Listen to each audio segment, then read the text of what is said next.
queridos amigos, bienvenidos a este programa Pastores Exitosos por la Gracia de Dios. Tenemos un invitado muy especial en esta ocasión, un hombre que gana almas para Cristo, un líder que ha sido enviado por el Señor para trabajar en este proceso de evangelismo, de alcanzar miles de personas para los pies de Cristo. Pero antes de iniciar este programa, de entrar en la entrevista de hoy, que estaré junto al pastor Manrique, quiero también pedir la bendición de Dios este momento para que Él nos dirija y que su bendición esté sobre esta entrevista. Vamos a orar. Amoroso Padre Celestial, te agradecemos, oh Señor, porque tú nos permites poner nuestros talentos a tu servicio, a tus pies, y tú, Señor, capacitas y nos das, oh Dios, el éxito para que tu nombre sea honrado y sea glorificado. Bendice, Señor, esta entrevista para que aquellos que miran, aquellos líderes que están compartiendo, están mirando, puedan también aplicar los principios, los métodos que tú has dado a tu siervo para que también los puedan usar y ser exitosos en sus campos. Pedimos todo esto en el nombre de Jesús. Amén. Amén. Quiero dar al pastor Manrique ahora el tiempo para que nos presente el pastor que hoy te estará con nosotros. Bueno, es para mí un privilegio poder presentar a un hombre de Dios, un hombre que Dios usa con poder, ahora mismo aquí en los Estados Unidos, reconocido como uno de los pastores que más almas trae a los pies de Cristo en este país, en el sector del área hispana. Y tengo el privilegio de presentarles al pastor Dante Godó, de nacionalidad peruana. Pastor Dante, bienvenido a Pastores Exitosos por la Gracia de Dios. Qué bueno que esté con nosotros. Muchas gracias, Pastor Manrique, mi querido hermano, en este programa Pastores Exitosos por la Gracia de Dios. Para mí es un honor. Quiero que, por favor, pastor, usted nos cuente un poco de dos aspectos. Primero, de su familia. Queremos saber si es casado, si es soltero, si tiene hijos, si no tiene. Y también luego háganos un recorrido de su ministerio. Díganos cuántos años tiene su ministerio y en qué lugares Dios le ha usado con poder. Adelante, pastor. Gracias, Pastor. En primera instancia, quiero decirles que estoy felizmente casado. Amén. Con una hermosa ecuatoriana, Irina Godó es ahora, era Aguirre, ¿verdad? Okay. Ahora es Godó. Tengo dos hijos, Dante e Irina también. En este sentido estamos ya 25 años de casados en el ministerio. Desde que inicié el ministerio, Amén. Inicié con ella en el ministerio, ¿correcto? A la segunda pregunta, pastor, el Señor nos ha llevado por diferentes lugares. Yo, como usted lo dijo, soy de nací en Perú, inicié en Perú. Después la iglesia nos envía para Ecuador. Hace una invitación la iglesia, fuimos a Ecuador, volvimos al Perú y en el Perú decidimos irnos a un gran reto, a Europa. Antes de que pase a Europa, ¿en qué responsabilidades estuvo en Ecuador y en Perú? Bueno, en Perú estuve como evangelista, MIPES, director del Ministerio Personal. Correcto, escuela sabática. Siempre eso ha sido mi área, jóvenes, mayordomía. En el Ecuador fui pastor distrital, una linda iglesia allá en el Ecuador, en Santo Domingo de los Sáchilas, hoy por hoy, y en Quito, ¿no? Que hicimos nuestro ministerio en ese hermoso país también. Ok, ahora sí continúe. Después de estar entonces en Perú y en Ecuador, ¿cuál fue el desafío, pastor? Bueno, el desafío grande fue, yo soy de origen también belga. Ya. Mis padres, mis abuelos fueron belgas y dijimos, tenemos la nacionalidad, tenemos el pasaporte europeo y no sé hablar el francés, no conozco la cultura de mis abuelos, ¿qué habrán sentido ellos? Mi familia de parte de padres no eran adventistas, ¿no? Entonces dijimos, vamos al reto y fuimos para Europa. Fuimos a Bélgica, un lugar muy posmoderno, de mente muy secular. Estuvimos en Europa 5 años. En Europa. Estuvimos 3 años en Bélgica y 2 años en Francia. Wow. Trabajamos como pastor en Bélgica voluntarios por 2 años. Cuando digo voluntario, es voluntario. Claro. No es un voluntario con ayuda, porque hoy por hoy a veces se recibe una ayuda de casa. A ese tiempo allá no existía ese plan, pero la iglesia nos adoptó y trabajamos y plantamos una iglesia también allí. Fue maravilloso durante estos 5 años en Europa. Wow. Yeah. Muy bien. Y después de estar en Europa, ahora aprender el francés, a plantar iglesias, ¿cómo llega usted a los Estados Unidos? ¿Qué pasó luego de Europa? Después de Europa, el bridge, el puente, fue que la iglesia me convida, me invita, me llama para ir a Perú. Entonces, sí. Y arribo para la ciudad, o llegué a la ciudad de Cusco, ¿no? Entonces hubo un desafío en Cusco, una ciudad muy católica, diríamos, claro, muy fuerte, muy fuerte. Y gracias a Dios estuvimos allí 3 años, luego en Lima. Estuvimos en Cusco como departamental de Ministerio Personal, Evangelismo, Escuela Sabática. En esa área nos movimos mucho. En Lima igual, en la capital, tú conoces, en esa ciudad. Y tuvimos en la asociación de Miraflores, habían 58 distritos que teníamos. Fue una maravilla estar allí. Sin embargo, después de esos 4 años de volver al Perú, Estados Unidos, la Greater New York Conference, nos invita. Recibo una llamada del coordinador y me dice, Dante, necesitamos que vengas para hacer una semana de oración. Y entonces en esa semana te vamos a evaluar, vamos a tomar un examen, una entrevista más que un examen, Ya, ¿verdad? claro, claro. Como se hace normalmente muchas veces aquí en los Estados Unidos. Por supuesto. Entonces, llegamos aquí a predicar en Poughkeepsie, en New York, y en esa semana nos entrevistaron. Y al entrevistarnos, la iglesia, la conferencia de la Greater New York Conference, dijeron, vamos, te invitamos y vente. Y te emplearon como y me pastor emplearon ahí en como Greater un New empleado. York. Correcto, me hicieron el llamado directo, vinimos directo con la familia para poder llegar a la ciudad de Poughkeepsie.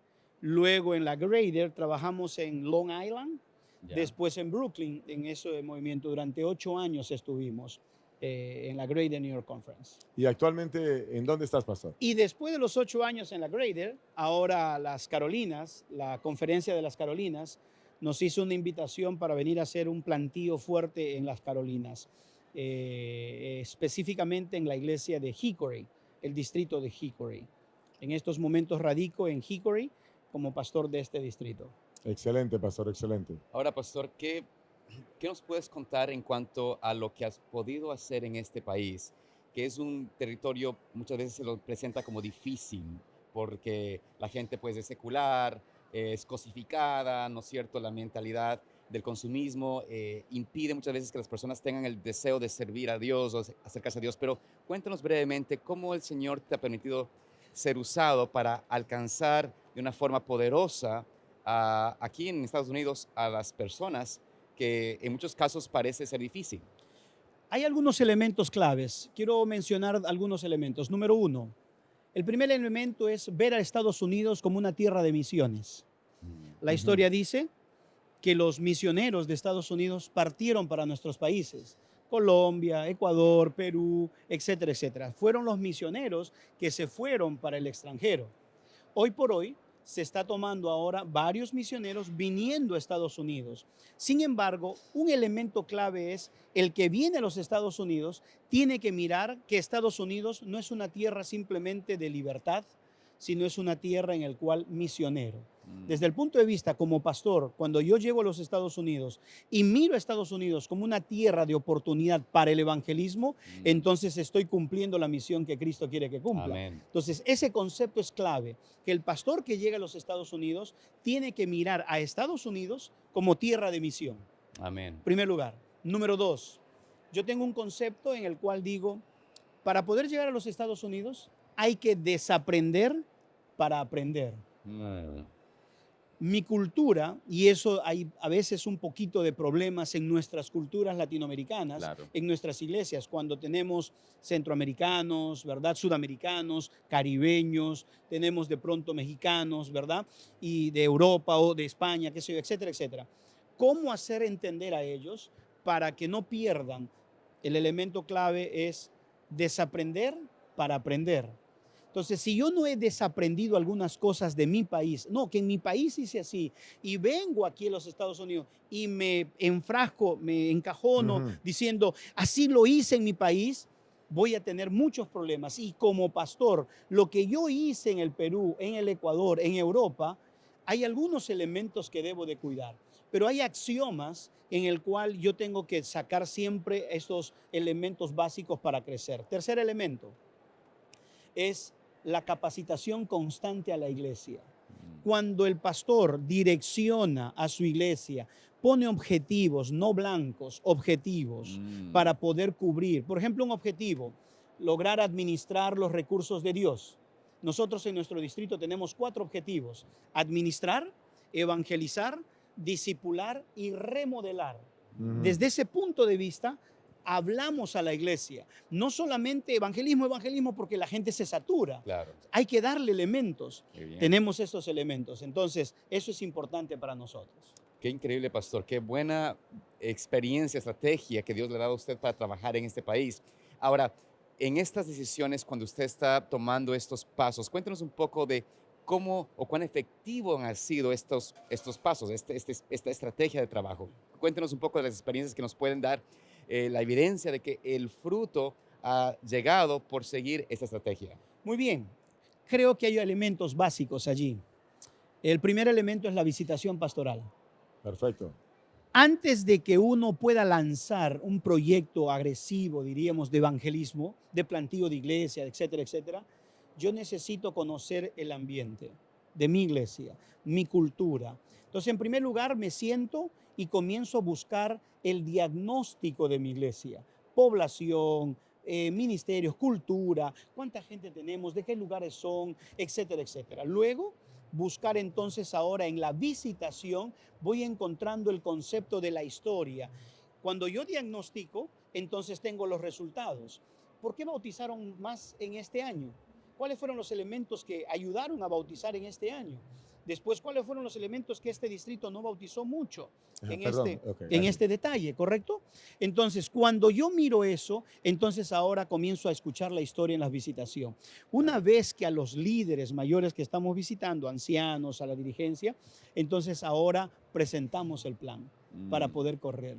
Y cuando presentamos el plan, exclusivamente presentamos ahora para que la iglesia trabaje el segundo elemento unido desde el corazón de la iglesia que se conoce normalmente como Iglesia Adventista del Séptimo Día. Claro. Se le conoce, aunque Elena G. de White nunca lo dijo, ¿verdad? Claro. Elena G. de White dijo que el corazón de la familia es la familia. Sin embargo, Corazón de la iglesia. el corazón de la iglesia es la familia. Sin embargo, nosotros cuidamos muy fuerte la parte de la estructura de la escuela sabática. Amén. Desde la escuela sabática comienza el plan evangelístico, porque dice, debería de ser una agencia ganadora de almas. Correcto. Si no está este elemento fuerte, entonces no voy a poder correr en la parte evangelística. Entonces, este puente me va a llevar ahora con grupos pequeños. Amén. Y en los grupos pequeños comienza ahora el entrenamiento constante que haremos a la iglesia. Eso quiere decir, pastor, que las mismas clases de escuela sabática son la base para los grupos pequeños. Correcto. ¿Por qué? Porque ahí vienen otros detalles. Porque, por ejemplo, tenemos que en la escuela sabática tiene que marcar relacionalmente, intencionalmente, dividimos a la iglesia. Por ejemplo, tú vives al sur. Claro. Yo vivo en el centro, el pastor vive en el norte. ¿Cómo puedo meter una escuela sabática de pronto el norte con el sur? Combina. Entonces, para poder hacer un grupo pequeño, ¿cómo puedo llevar a hacer este grupo pequeño? Me va a ser muy difícil. Entonces, todos los hermanos que viven en el sur son entonces en una área, marcan el grupo pequeño de la escuela sabática para que después vayan a hacer grupo pequeño en el sur. Todos del norte, en el centro, en el centro. De esa manera voy a plantar los grupos pequeños y me va a ser un puente mayor para que yo pueda tener ahora plantío de iglesia. Me va a ser mucho más fácil. Por supuesto. En los Estados Unidos, por ejemplo, en lugares que nievan. ¿Cómo puede venir el pastor Manrique del norte al sur cuando está nevando? Difícil, muy difícil. De esa manera le hacemos más práctico el evangelismo relacional, intencional y práctico. Ok, pastor, a ver entonces si le estamos captando bien. Okay. Usted primero reubica a sus miembros geográficamente. Correcto. Cuando ya los tiene ubicados geográficamente en un mapa, digámoslo así, usted ahora organiza esas clases de escuela sabática por ubicación geográfica. Correcto. Y luego ahora les dice, muy bien, cada clase de escuela sabática se convierte en un grupo pequeño. Correcto. Perfecto, estamos bien. Y esa escuela sabática probablemente puede tener 2 grupos pequeños. Ya, claro. ¿Correcto? Claro. Se va multiplicando la visión. Entonces, cuando ya están en los grupos pequeños, ahora me está diciendo a mí, en mi diagnóstico, qué lugares no hay presencia adventista, en qué estado, en qué ciudad. En otros lugares le dicen sobre el mapa, cantones. ya el mapa te muestra eso. Ya, por eso es importante el diagnóstico. El pastor tiene que sentarse para diagnosticar hacer un diagnóstico situacional y de ahí comenzar su plan estratégico. Por supuesto, la base del Espíritu Santo, la base de la oración, ya está marcado todo en el proceso muy fuerte, ¿verdad? En ese detalle. Pastor, ¿y cómo hace usted cuando encuentra algún hermano que no quiere entrar en el plan? Ahora, le hago estas preguntas porque nos está viendo gente de todo el mundo hispano, mucho de Estados Unidos, ¿verdad? Aunque también esto se ve en Sudamérica, Latinoamérica, pero cuando alguien no quiere entrar en el plan, ¿cuál es el trabajo que usted hace, pastor? Bueno, esa es una muy buena pregunta, pastor, y una Sí. pregunta muy, muy entre líneas, ¿verdad? Número uno es el poder de la oración. Número dos, la sierva del Señor dice que el que entregó su vida a Cristo nace como Como un un misionero. verdadero misionero Amén. para el reino de los cielos. Ujú. Entonces, aquella persona, Colosenses dice, me escondo en Cristo. Claro. ¿Cómo yo no puedo esconderme en Cristo? Ahora, ¿cómo me puedo esconder en Cristo? Cuando realmente estoy compartiendo el testimonio a otra persona. Cuando, ahí viene el elemento clave, la visitación. Mm. Para conocer. Bueno, hay de todo que vamos a hablar en el diagnóstico. Ese hermano, en primera instancia, yo como pastor, muy, diríamos, con mucha oración, con mucho respeto, Con mucho por ejemplo, tacto. mucho tacto, lo veo, por ejemplo, en los libros de tesorería. Claro. La gran mayoría de hermanos que no son fieles en sus diezmos y ofrendas también no son fieles en el evangelismo. Claro, son fríos. Sí, Eso encontré estos elementos ahora en los diagnósticos que estamos haciendo. claro. La gran mayoría, no todos, ¿verdad? Pero un hermano muy fiel en sus diezmos y ofrendas siempre será fiel en el evangelismo. Siempre. Y el hermano que se resiste está perdiendo las bendiciones del cielo. Claro. Y les muestro. Ahora, si él ya no quiere, pastor, pero yo me quiero reunir al norte o al sur, vaya hermano, cumpla la misión. El primer elemento, dijimos, relacional intencional Finalmente, y claro. práctico, ¿verdad? Ahora, si el hermano no quiere, pastor, yo no quiero ir al sur, el pastor del norte no quiere ir al sur, hermano, vaya al sur, pero cumpla la misión. Ahora, si ya no quieres cumplir la misión, oraré por usted. Ok. Claro, no se puede forzar a la gente. No. Claro, no se Claro. puede forzar ni obligar, está claro, Dios no obliga a nadie ni forza a nadie. Gracias, muy buena, acertada respuesta, pastor. Pasé entonces el examen. Pasó el examen. Ahora, pastor, ¿cuánto porcentaje, podemos decirlo así, usted ha visto de los miembros de su iglesia, de su Ujú. congregación, de su distrito, que han empezado o han llegado a unirse a esta misión para que obviamente sea exitosa? Porque obviamente usted menciona claramente que la labor no es únicamente suya, usted está emocionando, impulsando, dándole el sentido a cada miembro a que sea parte activa de esta obra de alcanzar almas.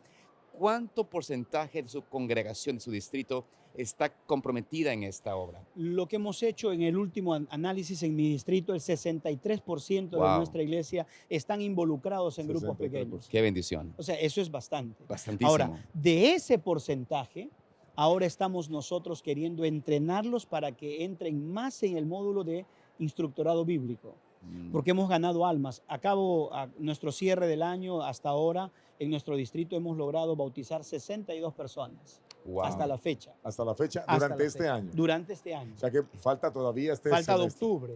Y En quiero, octubre nuestro y impacto. quiero decir que este número en Estados Unidos es fenomenal. Es fenomenal. sí. O sea, es casi inalcanzable, Sí. realmente, ¿no? Yo he estado en varios distritos y conocemos de la experiencia y por eso un número así no es lo normal, es un número anormal. El año pasado bautizamos 71 Wow. en nuestro distrito. Sin embargo, el desafío es bautizar 101 Este año. este Amén. año. Con Ya la ayuda van de casi Dios. Con más, estamos. la mitad. Yo recibí el año 2023, el 1 de diciembre, 5 iglesias, entre iglesias y compañías, ¿right? Claro, Sin embargo, hoy por hoy tenemos 7 iglesias. gloria a Dios. 7 iglesias. Y nuestro desafío es tener 10 iglesias. ¿Usted solo? Iglesias. Solito, claro. Ok, pastor, Qué ahora cosa. cuénteme esto. Ya los grupos pequeños están estructurados.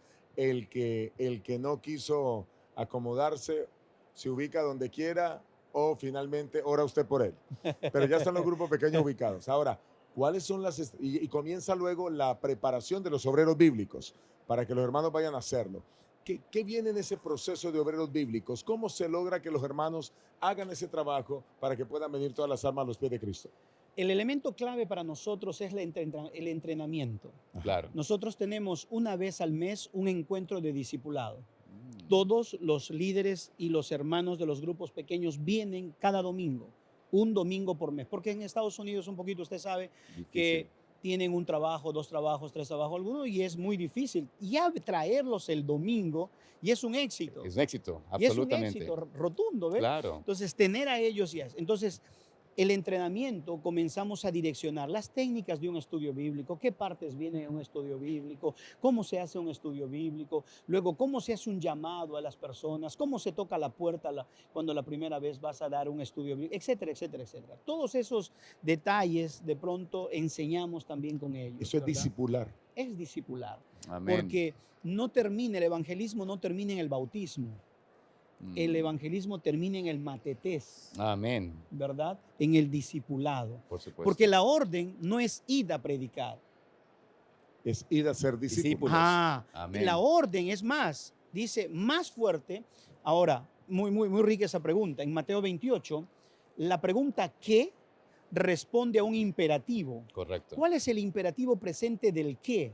¿Qué voy a hacer? Hacer discípulos. ¿Cómo voy a hacer? Enseñándolos, estamos enseñándolos, bautizando y entonces ahora enseñando, yendo, enseñando y bautizando responde a la pregunta ¿cómo? ¿Cómo? ¿Cómo voy a hacer esos discípulos? Yendo, enseñando, Y bautizando. Entonces el bautismo es una constancia del Amén. evangelismo, de la predicación, el resultado, pero fíjate un chiquito nomás en estos segundos. Nosotros en nuestra iglesia central bautizamos 37, En la central. en la iglesia central, Wow. 37. Casi la gran mayoría fue el Claro. impacto en esa iglesia. Sin embargo, en esta iglesia, hace un mes atrás, tuvimos el reencuentro, lo hemos llamado el programa. ¿Ya? Ese reencuentro ha sido que todos los grupos pequeños de esa iglesia traigan sus hermanos que han bautizado para esa reunión del reencuentro. ¿Ya? Y ese programa del reencuentro, los que vinieron a testificar cómo se encuentran, cómo están ellos ahora, están peleando en su vida espiritual, son los nuevos bautizados. De los 37 bautizados que tuvimos en la iglesia, solo 32 pudieron venir el día viernes de noche. Oh, wow. 32. Y ellos vinieron a testificar, mira, mi lucha ha sido en este mes terrible, Qué lindo, el qué primer lindo. trabajo, fue maravilloso ese Por encuentro. supuesto. Tener una iglesia 130, digamos, en sábado, activo en Libra, tuvimos un promedio de casi 97 hermanos Amén. el viernes de noche de todo Qué el mes. lindo. Pastor, nos Amén. quedan 2 minutos, 2 minutos. 2 preguntas al punto. Pregunta número 1. ¿Cuál es su sueño y cuál es su visión para su distrito? Pregunta número 1. Y pregunta número 2. ¿Qué le diría usted a los hermanos que no se involucran? ¿Cómo los motivaría para que se involucren? Vamos con la primera pregunta. La primera pregunta entonces podríamos responder de la siguiente manera. ¿Cuál fue? ¿Cuál visión tiene usted? ¿Qué sueño tiene visión, usted? su para el sueño, distrito? su les sueño le para el mencioné distrito. 10 iglesias quiero tener en mi distrito. Amén. 10 iglesias. Amén. Para Amén. poder multiplicar y dividir a otro pastor, traer otro pastor a la zona. Gloria a Dios. Que su Ese es distrito uno. sean Se 2 multiplica. distritos. Se multiplique, Correcto. Cada se distrito convierta con en 5 dos. iglesias. Amén. Correcto, esa es la idea. ¿Cuál es el mensaje El que usted tiene mensaje para el es- que no se involucra y debe involucrarse? Hermano querido, ahora está la cámara allí, ¿verdad? Sí, está la Sí. cara. Hermano, si usted se involucra en el plan evangelístico, usted está reflejando el carácter de Cristo. Simple. Mm. El tener el carácter de Cristo, entonces se asemeja a Cristo, por lo tanto, usted se hace un embajador del reino de los cielos. Amén. Usted al no predicar, al no compartir las bondades de Dios, Mm. usted está desperdiciando las bondades que el cielo quiere traerle para usted. Involúcrese, intégrese. No se levante a pelear con sus pastores o levántese a pelear con la conferencia. Levántese para ir a predicar como Jonás. Levántese y ve y pregona en el lugar donde usted está. Amén, gloria a Dios. Pienso que ha sido bien productiva esta entrevista con el pastor. Ya vemos una línea bien clara, el trabajo de sectorizar a los hermanos, luego entonces ahora organizar clase de escuela sabática, grupos pequeños, capacitación. Aquí muchos pastores están viendo pastores exitosos y esperamos que estas herramientas sean vitales para ti en tu desempeño. Queremos decirle que este programa Pastores Exitosos tiene un propósito claro y es poder brindar estrategias de evangelismo en cualquier lugar del mundo donde te encuentres para que puedas aplicarlos en tu iglesia local y de esa manera ver cómo la obra del Señor crece por doquier y miles de personas pueden ser alcanzadas para Cristo. comparte estos temas, envíalos a tu pastor y pastores, envíalo a otros pastores. Y si tú eres presidente, compártelo con tus pastores también. Que Dios te bendiga. Gracias por estar aquí en Pastores Exitosos. Te esperamos en el próximo programa. Dios te bendiga.